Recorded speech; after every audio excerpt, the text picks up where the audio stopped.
Isso. E é sempre bom, né? Sempre gostoso ver o que o Senhor tem feito e poder apresentar aqui às crianças. Criança sempre é bênção. Quando não é, porque algo está errado e não é com a criança. Né? Então, glória a Deus por isso. Queridos, quero convidar os irmãos a abrirem suas Bíblias no livro de Gênesis. Nós estamos acompanhando algumas histórias. Passamos um bom tempo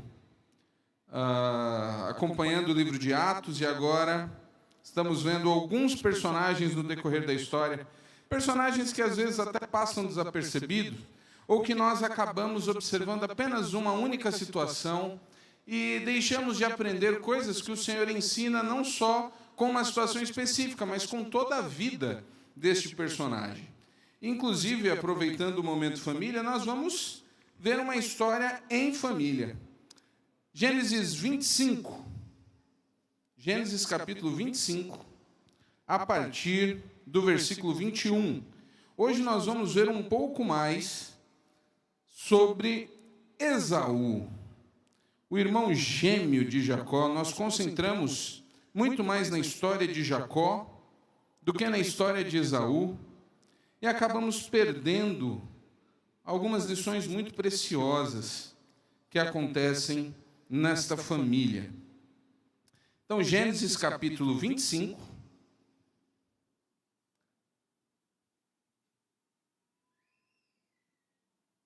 a partir do versículo 21, acompanha aí na sua Bíblia, porque hoje nós vamos ver um pouco sobre aquele irmão que esquecemos um pouco mais. Pouco se fala sobre Esaú.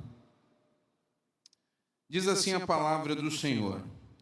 Isaque orou ao Senhor em favor de sua mulher, pois ela não podia ter filhos. O Senhor ouviu a oração de Isaque e Rebeca ficou grávida de gêmeos. Os dois bebês lutavam um com o outro no ventre da mãe, de modo que ela consultou o Senhor a esse respeito. Por que isso está acontecendo comigo? Perguntou ela. O Senhor respondeu, os filhos em seu ventre se tornarão duas nações. Desde o começo elas serão rivais. Uma nação será mais forte que a outra, e o seu filho mais velho servirá ao seu filho mais novo. Quando chegou a hora de dar à luz, Rebeca descobriu que de fato eram gêmeos. O primeiro a nascer era ruivo, coberto de pelos, por isso chamaram de Esaú. Depois nasceu outro gêmeo, com a mão agarrada ao calcanhar de Esaú. Por isso chamaram de Jacó. Isaque tinha 60 anos quando os gêmeos nasceram. Os meninos cresceram e Esaú se tornou um caçador habilidoso que vivia ao ar livre, enquanto Jacó era mais pacato e preferia ficar em casa. Isaque amava Esaú porque gostava de comer a carne de caça que ele trazia, mas Rebeca amava Jacó. Certo dia, quando Jacó preparava o ensopado, Esaú chegou do deserto exausto e faminto. Estou faminto, disse ele a Jacó. Dê-me um pouco desse ensopado vermelho. Por isso Esaú também ficou conhecido como Edom. Está bem, respondeu Jacó, mas em troca dê-me seus direitos de filho mais velho. Estou morrendo de fome, disse Esaú. De que me servem meus direitos de filho mais velho? Mas Jacó disse, primeiro jure que seus direitos de filho mais velho agora são meus. Esaú fez um juramento e desse modo vendeu todos os seus direitos de filho mais velho a seu irmão Jacó. Então Jacó deu a Esaú um pedaço de pão e ensopado de lentilhas. Esaú comeu, levantou-se e foi embora. Assim ele desprezou o seu direito de filho mais velho. Então vamos parar aqui, pensar um pouco nessa história. É uma história ainda do início do povo. Nós vimos aqui um personagem importante que é Jacó. Temos alguns dados para entendermos um pouco do que está acontecendo. Tá? Nós temos aqui, então, o filho da promessa. Semana passada, nós refletimos um pouco sobre Abraão e a capacidade e a necessidade de mantermos, às vezes, algumas coisas não agarradas profundamente, mas com uma certa liberdade, porque, às vezes, agarramos demais, nos apegamos demais a algumas coisas e elas acabam ocupando lugares que não deveriam. Então, vimos a respeito disso através da história, quando Deus pede ali o sacrifício de Isaque e Abraão vai fazendo e Deus assim mostra o que ele desejava. E muitos anos depois, estamos novamente agora com Isaac.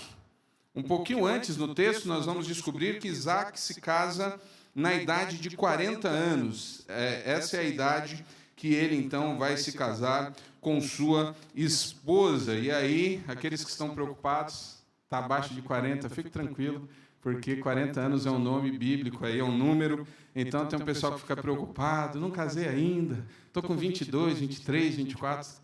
Tenha paciência, irmão, irmã, até os 40 ainda tem chão. E você que chegou aos 40 não casou ainda, o Senhor também é contigo, fique tranquilo, porque a idade não quer dizer nada. Enfim, mas nós temos aqui a situação, então, de um casamento. Eles se casam pouco depois de Sara morrer, e Isaac, então, tem este relacionamento, e o texto mostra já uma questão de cara na família. Isaac ora por sua esposa porque eles perceberam que ela não podia ter filhos. E aí nós lembramos, então, de toda a situação com Sara, e agora a própria Rebeca tem este problema em ter filhos. E o texto diz que ele orou por isso. Na sequência, diz que o Senhor ouviu, mas tem um detalhezinho aqui importante. Isaac se casa com 40 anos e o texto diz que os filhos nasceram com 60 anos. Então Isaac passou aproximadamente 20 anos intercedendo por esse motivo. As questões ligadas à esterilidade, ao fato de não ter filhos, elas eram muito sérias naquele tempo. Elas traziam um contexto, muitas vezes, até mesmo de maldição. Então, o não ter filho naquele tempo era algo muito difícil, era algo muito pesado para a esposa, para a mulher. E nós vamos ver no Antigo Testamento algumas histórias dos dramas de mulheres que não podiam ter filhos e que o Senhor age de maneira especial, miraculosa. E aí, como a gente às vezes brinca, o Senhor, quando manda a bênção, o Senhor manda inclusive dobrada. Porque ela tem não apenas um, mas gêmeos, 2 filhos de uma única vez. E quando nós estamos acompanhando aqui esse texto, alguns detalhezinhos, eles precisam ficar ali marcados. Ela nunca tinha tido uma gravidez antes, mas a questão, o que estava acontecendo ali dentro dela, estava tão intenso que ela percebeu que era algo diferente. E a Bíblia diz, eu não imagino o que é isso, porque... enfim, as mulheres aí que já tiveram a experiência de ter filhos, e aqui eu acho que, tirando o Eric Emerson, não tem mais gêmeos, né? Então, não sei se alguma outra mulher aqui teve esse privilégio de 2 filhos na mesma gravidez. Mas a gente sempre escuta aquelas histórias, ou as mães normalmente falam aquela questão ali, tá chutando.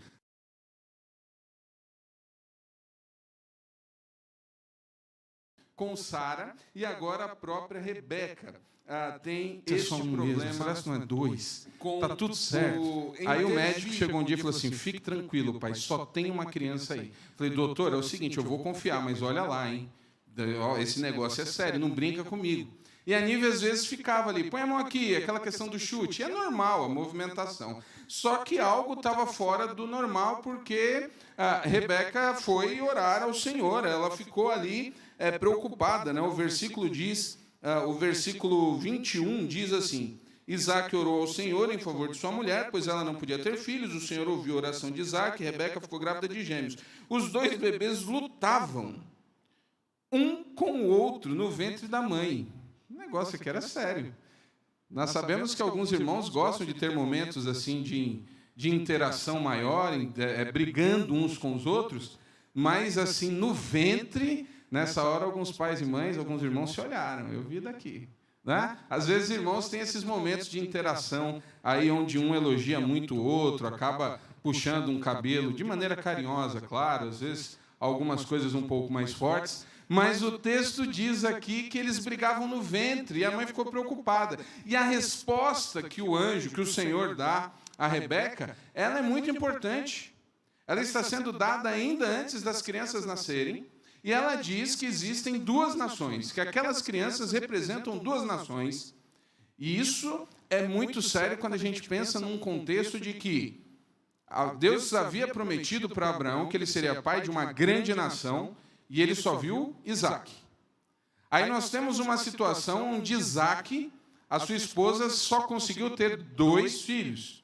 E o Senhor reafirma que ali existem 2 nações.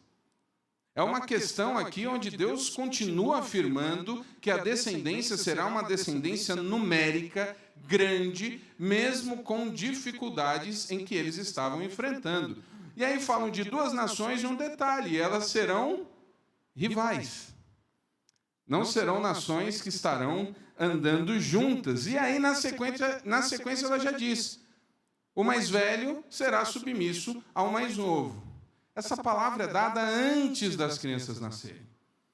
E aí a gente precisa entender que essa questão da primogenitura, ela é uma questão importante na antiguidade, não apenas no povo, não apenas no meio dos judeus, mas de um modo geral.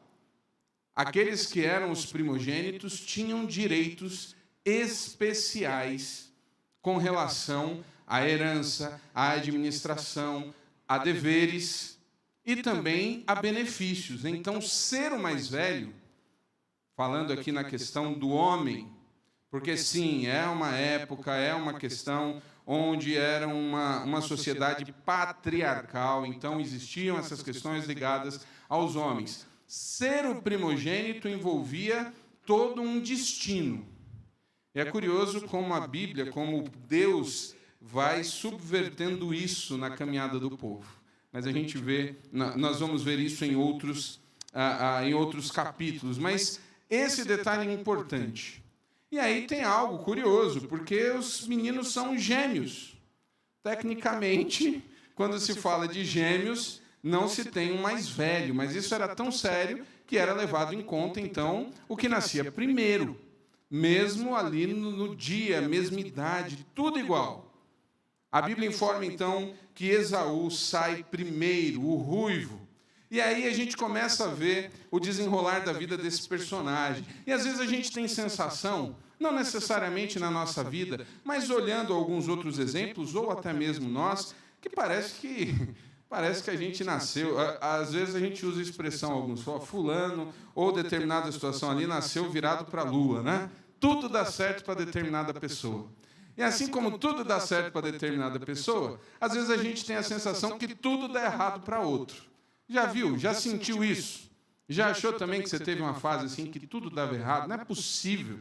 Às vezes a gente brinca e fala assim, a água só corre para o mar, né? Só vai para quem tem, as coisas acontecem com quem já está bem. Nós temos essa sensação de ver ou de analisar determinadas coisas como sendo questões de sorte ou azar, questões que estavam determinadas ou não estavam determinadas, e não analisamos as questões das escolhas. Esaú, ele entra para a história como aquele que sofre um golpe do irmão, aquele que recusa o próprio direito de primogenitura. E a gente fala muito sobre Jacó, aquele que é o espertalhão. Mas quando nós analisamos a vida desses 2 personagens, nós vamos ver que as coisas não foram simplesmente assim. São consequências das escolhas que não apenas os filhos, mas também os pais tiveram. É fundamental entendermos que as nossas vidas, elas sofrem as consequências diretas das escolhas que fazemos em todas as fases da nossa vida. E aí nós vamos observando aqui com os personagens que isso tem um peso grande, porque eles são gêmeos. E ser gêmeos, e eu posso dizer isso com propriedade, porque eu tenho não apenas gêmeos, mas gêmeos idênticos, e até hoje muita gente da igreja fica ali sem saber quem é quem, ficam tentando ali, aí às vezes eles vêm com a camisa no mesmo tom, né? Às vezes usam uma máscara parecida, enfim, complica, mistura tudo. Mas o fato deles serem extremamente parecidos não os torna iguais. Personalidades são diferentes. Aliás, dificilmente os gêmeos desenvolvem personalidades parecidas. Normalmente, os gêmeos têm ali uma diferença considerável em termos de personalidades, assim como os irmãos. Alguns irmãos, às vezes, saem com os mesmos gostos, mas, na maioria, você tem grandes diferenças. esse período de férias eu estive ali com meu irmão e, enfim, quem observou e quem conhece um pouco sabe que nós somos tão parecidos que eu sou pastor aqui no Nordeste, ele é surfista no Sul. Então, tem nada a ver. Nada a ver. Personalidades completamente diferentes. E assim era. Nós temos uma descrição muito interessante que mostra que ali Esaú é aquele filho mais agitado, é aquele filho mais hiperativo, é aquele que vai aprender a caçar, ele vai lidar com coisas diferentes. Aqui na minha versão fala o que vivia ao ar livre, era aquele espírito solto, e isso agradava profundamente o seu pai, Isaque.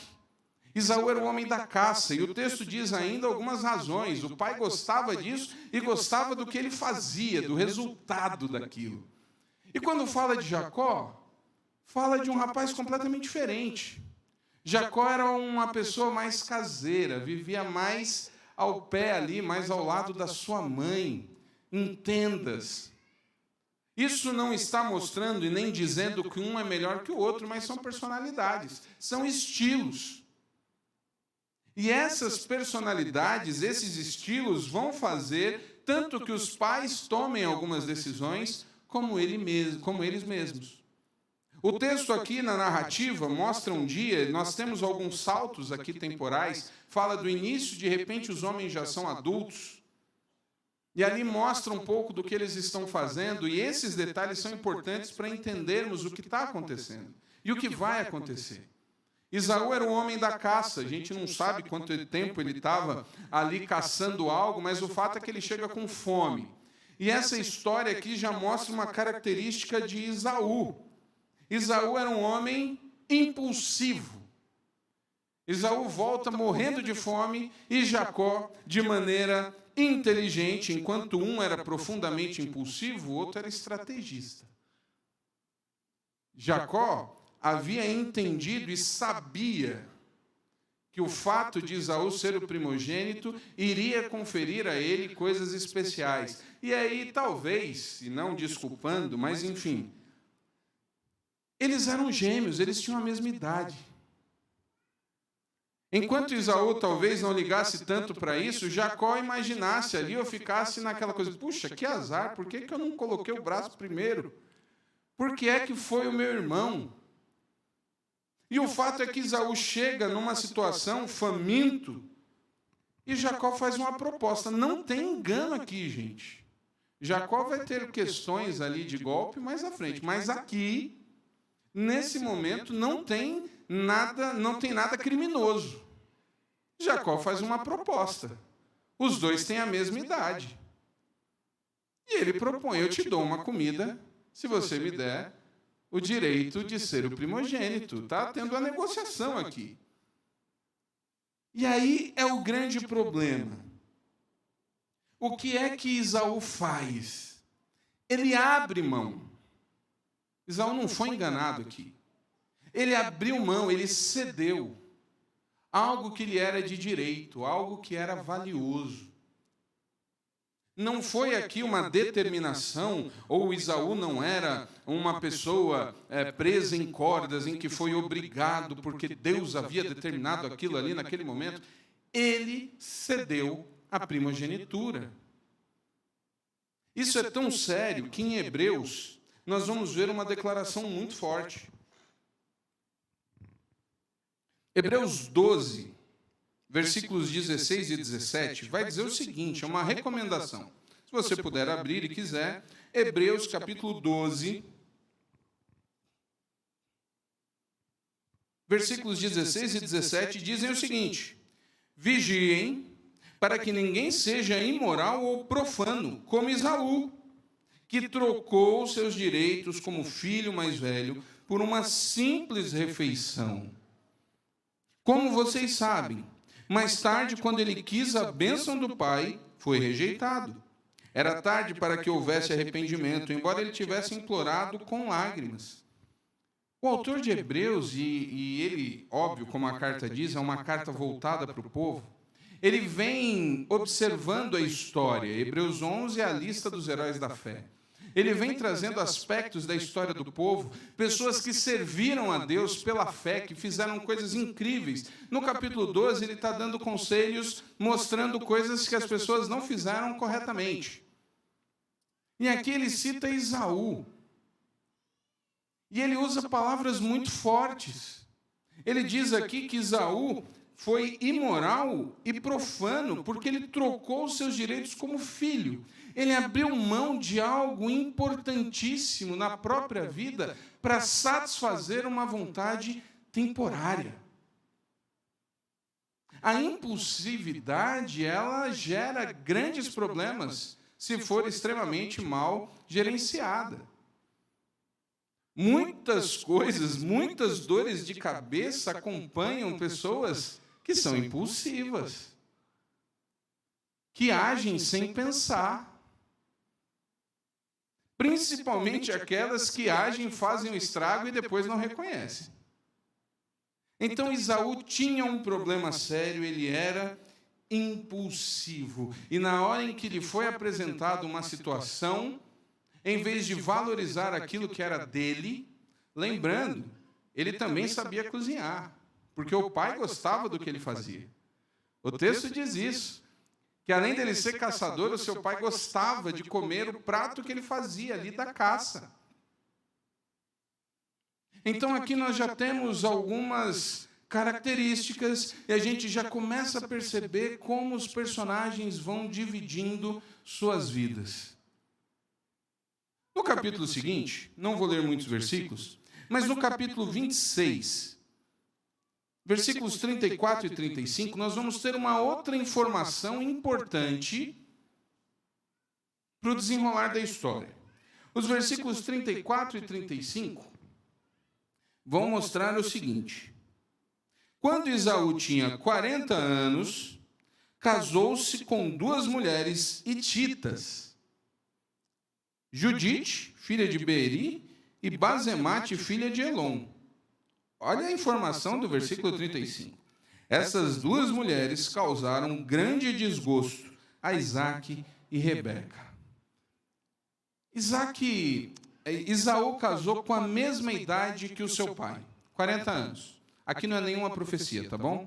Já brinquei há pouco com essa questão de idade, mas aqui não é para você dizer, tá vendo? A Bíblia diz que tem que casar com 40. Não.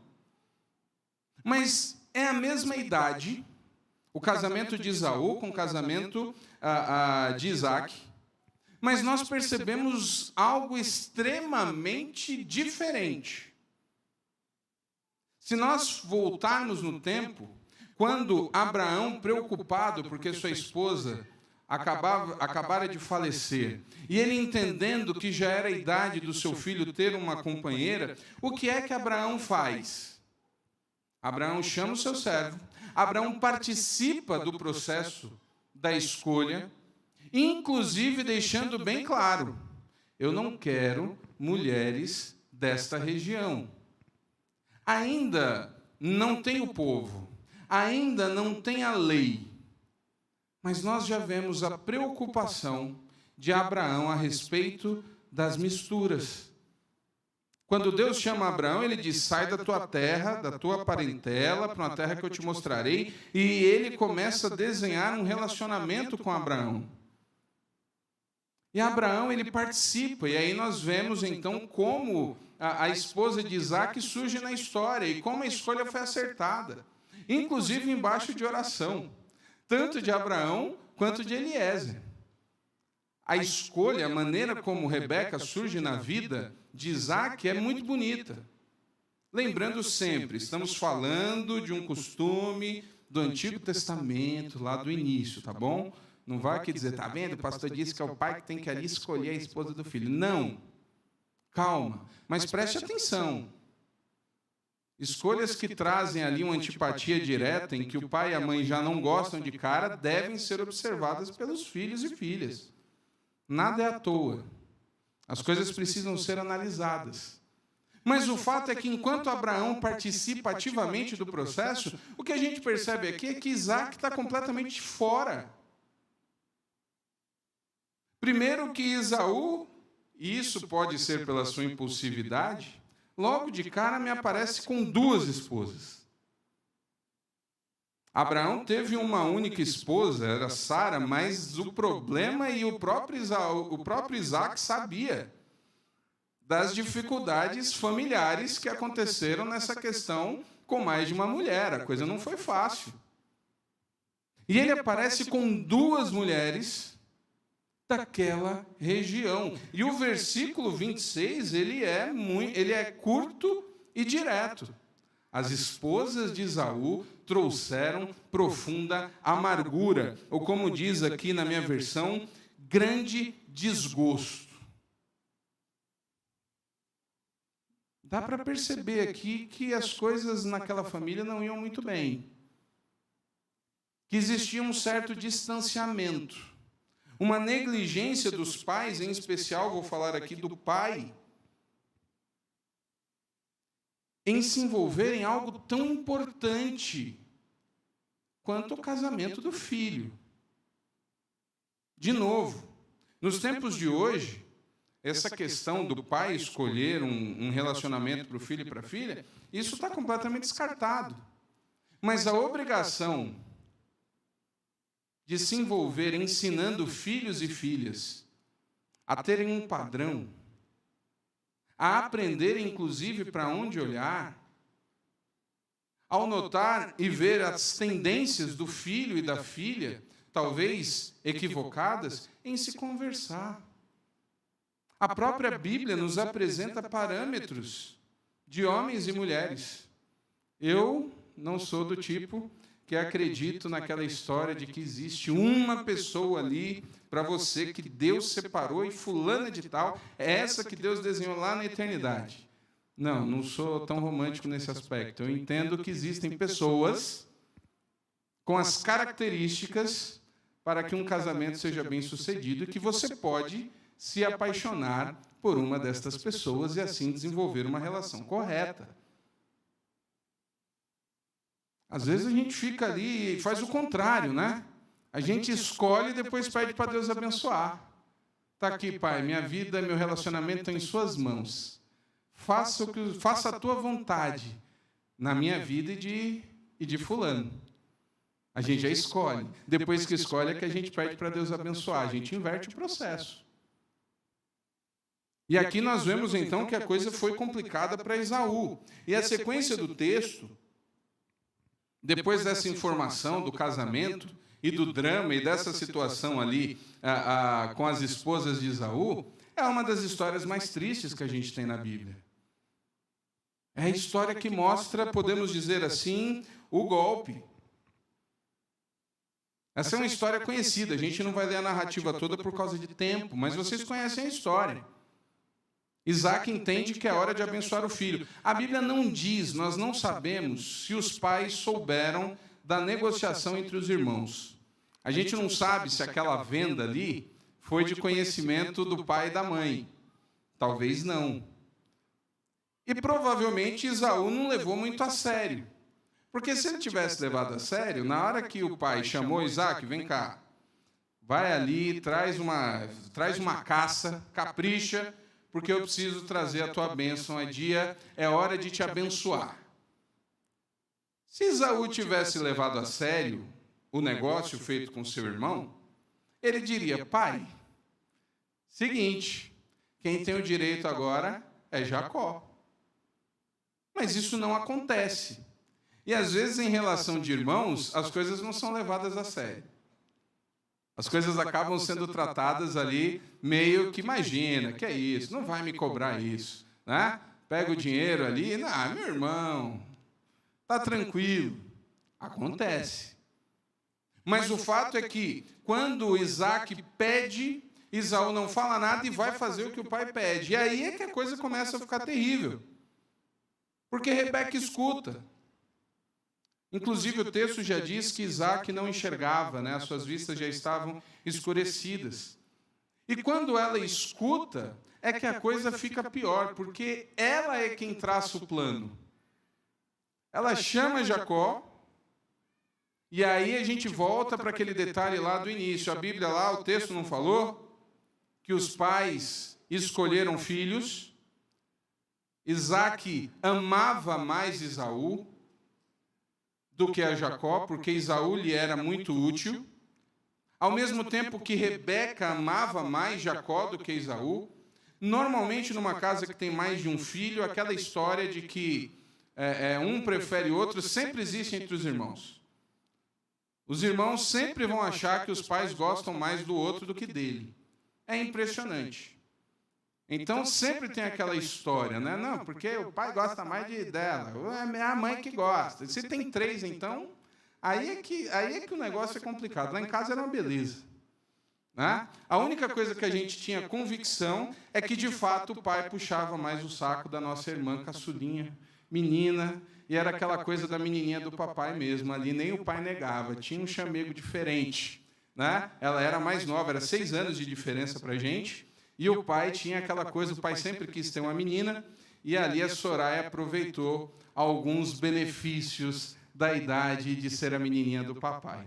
Tá? Mas sempre tem ali, até hoje a gente brinca, a mãe gosta mais de um, não, o pai era de outro. Aí o do meio falou assim, mas e eu que nem a mãe nem o pai? Sempre tem um filho que se sente desprezado de todo lado, né? É assustador. E o pai e a mãe sempre vão dizer, imagina, eu amava do mesmo jeito. Família é igual, gente. Por mais que você pense que é só você, não, isso acontece desde os tempos bíblicos. Mas aqui a Bíblia está dizendo, sim, um gostava mais e houve uma escolha. E aí a gente tem um detalhe. Tanto Isaac quanto Rebeca não tinham uma tradição familiar bacana de criação de filhos. Abraão teve um sério problema, porque Abraão precisou mandar um filho embora, porque teve um filho com a escrava da esposa. Olha que complicação, hein? Essas histórias são intensas, né? Então, a coisa ali, educação de filhos não era uma especialidade dos patriarcas. Jacó, então, a família de Jacó, mais para frente, e aqueles que já estudaram sabem, que a família de Jacó foi, assim, um negócio terrível. Mas essas são questões que são passadas. E, às vezes, a gente ignora determinadas situações e elas vão acompanhando as gerações. Elas vão sendo repetidas. E aqui nós temos, então, uma escolha óbvia. Isaac amava mais Esaú, queria abençoar Esaú. Rebeca falou, não, vai ser meu filho, filhinho de mamãe. Jacó era o filhinho da mamãe, não tem jeito. É ele que vai ser abençoado, e ela faz o plano. E o plano dela é engenhoso. Meu filho, teu pai pediu isso aqui, eu vou fazer o prato que teu pai mais gosta.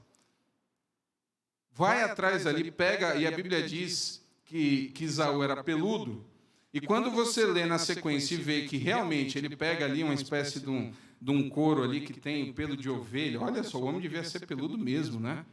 Que era para enganar o pai, ele coloca no pescoço, coloca no braço ali onde a capa não pega, então realmente Esaú tinha ali uma questão com pelos, e ela faz todo o plano. E aí eles eram gêmeos. É provável que Jacó soubesse imitar o seu irmão. E o triste da história é porque o golpe... olha quanta coisa a gente tem. Nós temos uma mãe que é capaz de trair um filho em detrimento do outro, e temos um irmão que é capaz de enganar o próprio pai. Tá bom a família para vocês? Será se tem problema nessa família? Olha que tristeza. E o que acontece é que Jacó aceita a sugestão de sua mãe. Jacó vai agir assim, Jacó vai fazer exatamente desse jeito. E ele vai enganar o seu pai.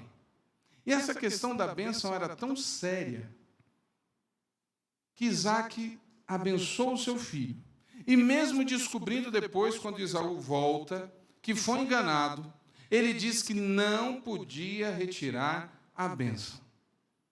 E é por isso que Hebreus diz que Esaú chorou amargamente.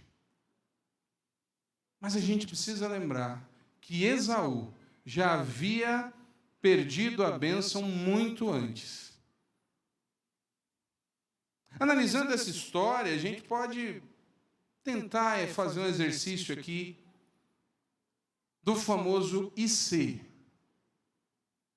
Nós temos informações suficientes para entender, e é isso que eu preciso e gostaria que a igreja, que todos pudéssemos entender, que, na verdade, mesmo o fato de Deus mostrando e sabendo o que vai acontecer, Os caminhos que levam até aquele final podem ou poderiam ter sido diferentes. Quando o anjo diz que duas nações ali estavam em guerra dentro do ventre, ele não estava amarrando Esaú a todo esse destino. Foram as escolhas desses 4 personagens que geraram esse trauma. Porque a sequência é triste. Jacó vai precisar fugir às pressas, porque Esaú queria matar o próprio irmão. E nessa hora, Rebeca faz o que Isaac não faz. Porque Rebeca diz, meu filho, vai procurar a minha família. Vai para a casa do meu irmão. Enquanto Isaac abandonou Esaú a seu próprio gosto, a sua própria escolha, Jacó foi orientado. Jacó vai sofrer muito com o seu sogro. Aquele que enganou o irmão vai ser enganado algumas vezes. Essa é uma outra história. Mas ele tem um destino certo. Ele vai escolher uma boa esposa. Mas vai sofrer. A família é toda despedaçada. Porque na sequência, Esaú ainda vai escolher mais uma esposa, filha direta de Ismael. A coisa só complica. Mas o fato é que nós poderíamos pensar aqui, se eles tivessem pensado, agido de uma certa maneira, se Isaac talvez tivesse sido mais próximo dos seus filhos e não deixasse tanto a coisa correr. Às vezes a gente confunde. Nós temos 2 extremos, e preste atenção, queridos, extremo é sempre algo complicado. Nós temos problemas com filhos hoje que sofrem porque precisam viver os sonhos dos seus pais, e os pais não abrem mão do controle irrestrito das escolhas acadêmicas e às vezes até afetivas, e os filhos sofrem. E nós temos um outro lado oposto, completamente diferente. Pais que não estão nem aí, dizem, não, a vida é dele, ele é que tem que escolher, ele é que vai fazer as coisas, e deixam os filhos completamente soltos. E esses filhos também sofrem.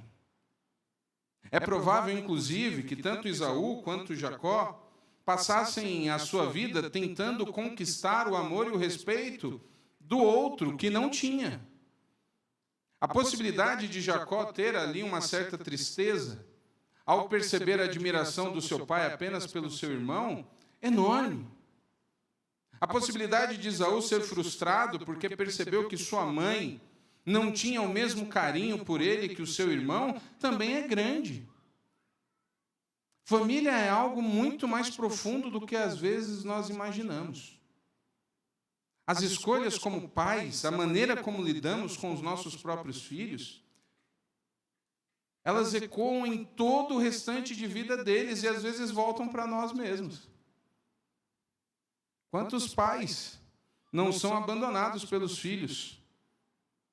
Porque enquanto crianças, os filhos viram exatamente esse padrão. Os filhos acabam reproduzindo muito do que aprendem. Então Isaac poderia ter sido mais próximo dos filhos? Poderia. Rebeca ouviu do Senhor que o filho mais novo dominaria o filho mais velho. Ela poderia ter criado os filhos a entender que o desígnio de Deus e a vontade de Deus era de que o mais novo, e eles eram gêmeos, eu vou ficar frisando isso. Não é uma subversão absurda aqui de alguém que é 10 anos mais novo que tem o direito. Não, eles eram gêmeos. Ela poderia ter criado os filhos cientes disso, participativos, entendendo que ali Jacó poderia ter um destaque na liderança, mas que Esaú fazia parte da família e do povo. Você consegue imaginar as diferenças nas relações caso a palavra do Senhor tivesse sido escutada ali e orientada a partir como base? Isso não afetaria o que Deus havia designado. Mas o resultado poderia ter sido completamente diferente. A diferença que talvez isso fizesse na vida do próprio Esaú, entendendo o detalhe da primogenitura. A diferença que aconteceria com o próprio Jacó, se ciente disso, criasse com o seu irmão uma relação de tal e dividir as coisas e não de roubar todas as coisas. Olha quantas situações poderiam ser completamente modificadas se as atitudes, se as escolhas fossem diferentes. Esaú não foi alguém condenado a ter uma vida de derrotas. Esaú é um personagem que, olha, quando a gente analisa de fato ali o que acontece com ele, é sério. Esaú vende a sua primogenitura, não é amado pela mãe, ele tem casamentos horríveis, ele perde a bênção que seria dada pelo seu pai. O seu povo vai ser um povo guerreiro que vai ter problemas a vida inteira com o povo judeu, tanto que nos tempos de Jesus, Herodes o Grande, aquele que manda matar as crianças no nascimento de Jesus ali, ele é indumeu, ele é da descendência de Esaú. Olha como essas coisas vão no decorrer da história inteira. Mas isso não foi uma maldição divina. Foram as escolhas equivocadas, não apenas de Esaú, mas de todos eles.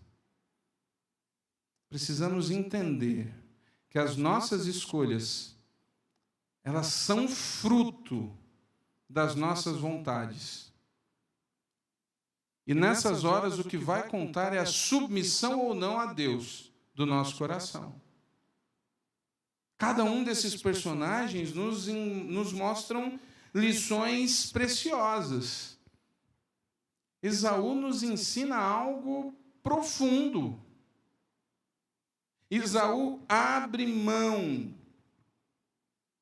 de algo muito importante por uma satisfação momentânea. Esaú abre mão da sua primogenitura por uma sopa. Isso aqui, para mim, eu me deixo revoltado. Quem me conhece sabe, eu não gosto de sopa. Talvez se aqui estivesse falando que Esaú vendeu a primogenitura por um prato de picanha, aí isso assim, picanha já dá mais negócio. Uma macarronada com aquele queijo, hein, Edmilson? Aquele queijo assim. Mas uma sopa é demais. Aí não dá. Sopa não. Estou numa região que muita gente aqui gosta de caldo, né? De manhã ali, aquela coisa toda. Primeira vez que eu vi alguém comendo caldo de manhã, eu fiquei assim, meu Deus, que coisa. Foi o pastor Orestes. A gente chegou de Curimatá na rodoviária, 5 horas da manhã, e ele pediu um caldo. Eu fiquei, o que você está fazendo? Você está louco? Tem gente que gosta. Mas a questão aqui não é tanto o prato, mas é o fato de uma refeição. Aí a gente vai, nossa, mas que absurdo. Mas quantas escolhas não estão sendo feitas por causa de algo instantâneo? Quantas escolhas equivocadas não são feitas por causa de prazeres ali na hora? Porque não temos a paciência, porque queremos tudo na hora. Coisas que parecem ser muito mais atraentes. Quanta gente hoje não fica aí atrás dessas propagandas a respeito de quer ficar rico? Clique aqui. Você está no YouTube, só o que aparece. Eu desbloqueei o aplicativo da renda milionária.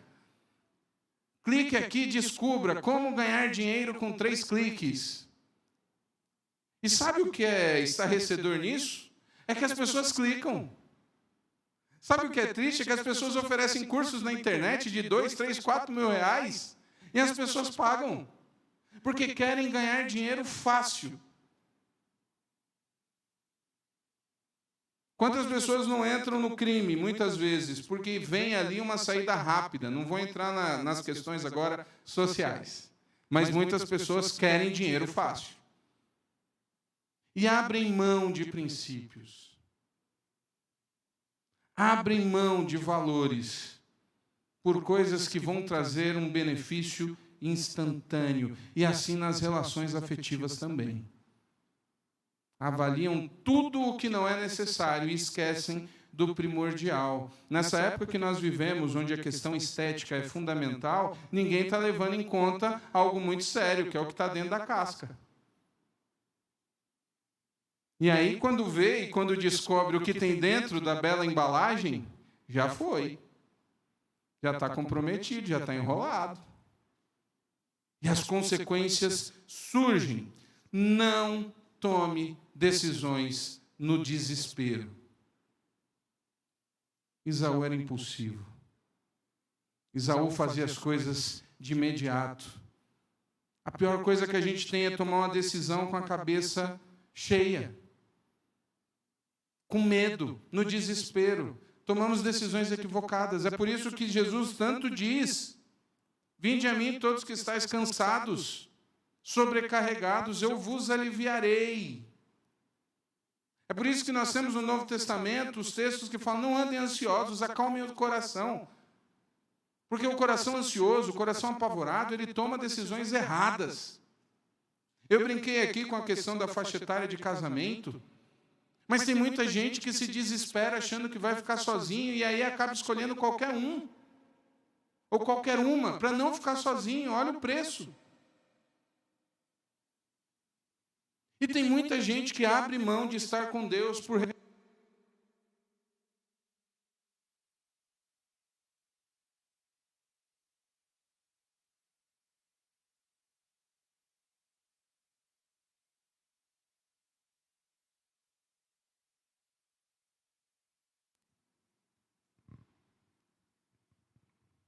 Dois sons, pronto.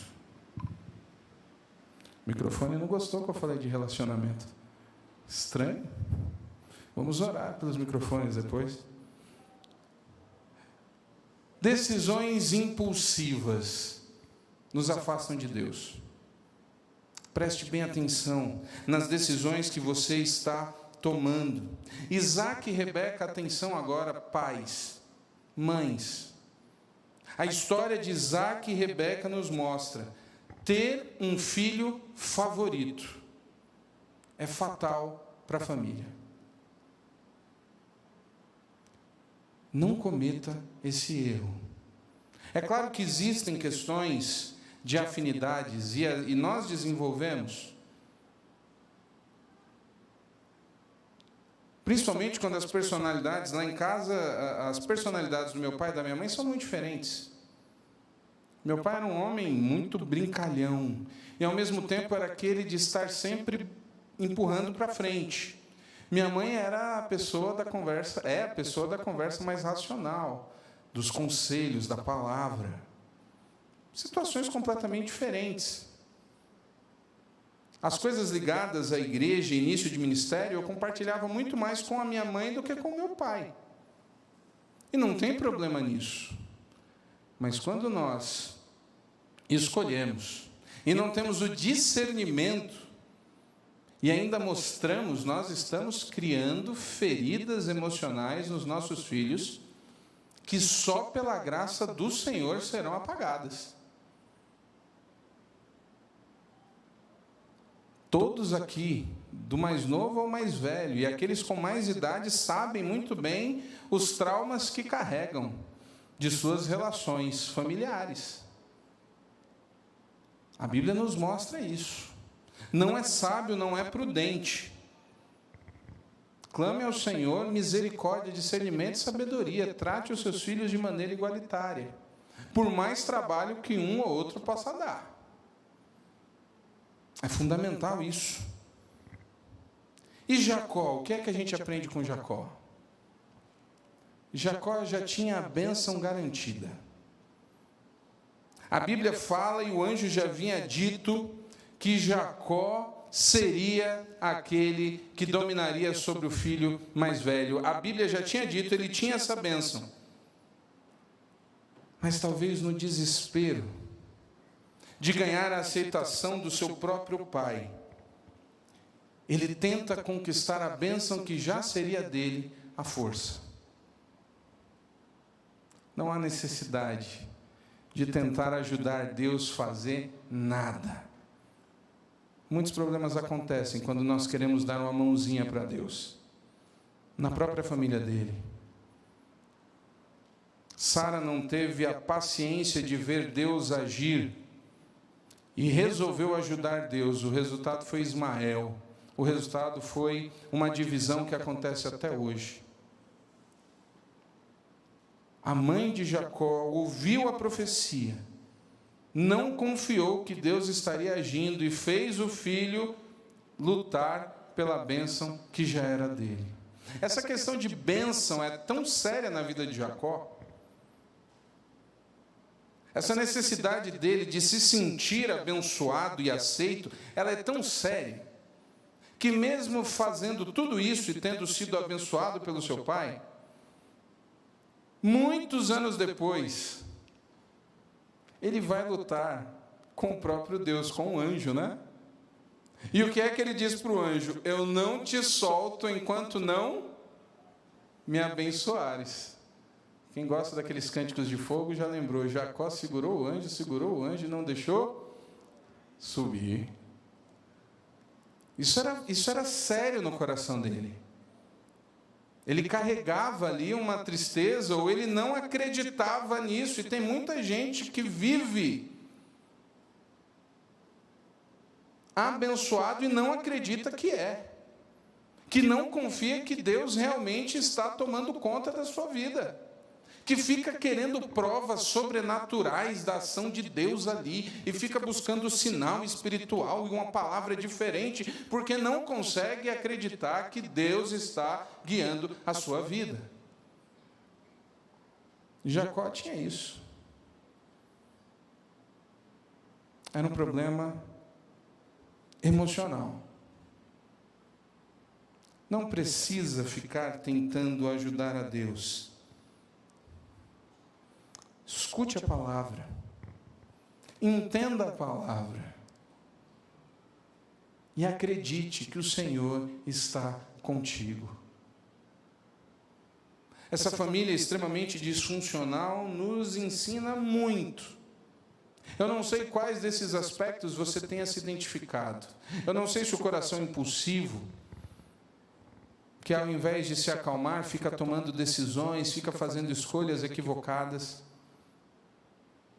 Eu não sei se pais ou mães aqui têm dificuldades emocionais com seus próprios filhos. Mas essa noite o Senhor nos mostra que ninguém aqui está amaldiçoado ou azarado. Ninguém aqui está sortudo ou virado para a lua, como alguns dizem. Todos aqui estão vivenciando resultados de suas próprias escolhas. Se suas escolhas não foram boas até agora, o Senhor lhe dá uma oportunidade de refletir. Se suas escolhas estão sendo feitas conforme a vontade do Senhor, o Senhor reforça e diz: continue. O que nós precisamos entender é que tipo de escolhas nós estamos fazendo. Eu queria convidar o Ministério de Louvor. E enquanto eles sobem, enquanto a música começa a ser tocada, eu queria convidar você a fechar os seus olhos.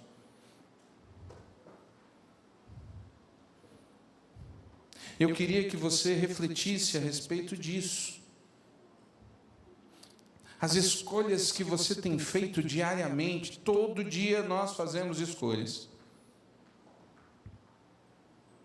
Todo dia nós fazemos escolhas. As escolhas que você tem feito, elas estão te aproximando mais de Deus, ou elas estão te afastando de Deus?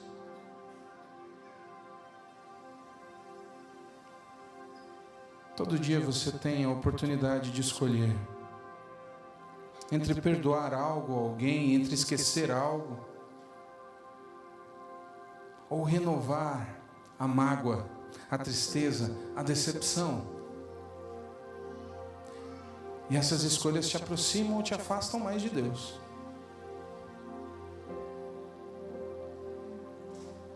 Quais escolhas o seu coração tem tomado?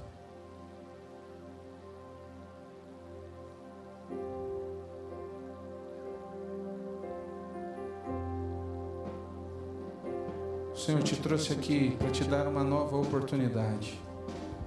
Mas você precisa ser sincero.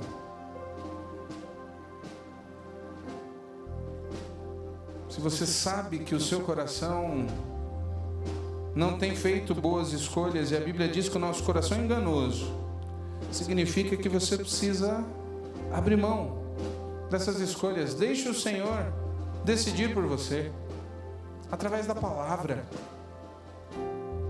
Escute o Senhor.